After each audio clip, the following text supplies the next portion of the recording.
वज़ीर-ए-आज़म शहबाज शरीफ एक रोज़ा दौरे उत्ते कोयटा पड़ गए। गवर्नर बलूचिस्तान जाफर मंदोखेल ते वज़ीर-ए-आला सरफराज बुगची ने वज़ीर-ए-आज़म दा एयरपोर्ट उत्ते इस्तकबाल किया। सरकारी ज़राए के मुताबिक वज़ीर-ए-आज़म कोयटा विच अपैक्स कमेटी इजलास की सदारत करेंगे। इजलास विच बलूचिस्तान विच अमन और अमान की सूरत हाल का जायजा लिता जाएगा। तन वड्डी ते आम खबर तो आगाह करने कि वज़ीर-ए-आज़म शहबाज शरीफ एक रोज़ा दौरे उत्ते कोयटा पड़ गए। वड्डी आम खबर तो आगाह करने गवर्नर बलूचिस्तान जाफर मंदोखेल ते वज़ीर-ए-आला सरफराज बुगची ने एयरपोर्ट उत्ते शहबाज शरीफ का इस्तकबाल किया।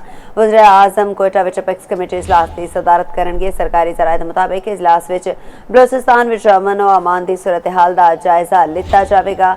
वज़ीर-ए-आज़म शहबाज शरीफ एक रोज़ा दौरे उत्ते कोयटा अपड़ गए। वज़ीर-ए-आज़म शहबाज शरीफ का जाफर मंदोखेल ते वज़ीर-ए-आला सरफराज बुगची ने एयरपोर्ट उत्ते इस्तकबाल किया।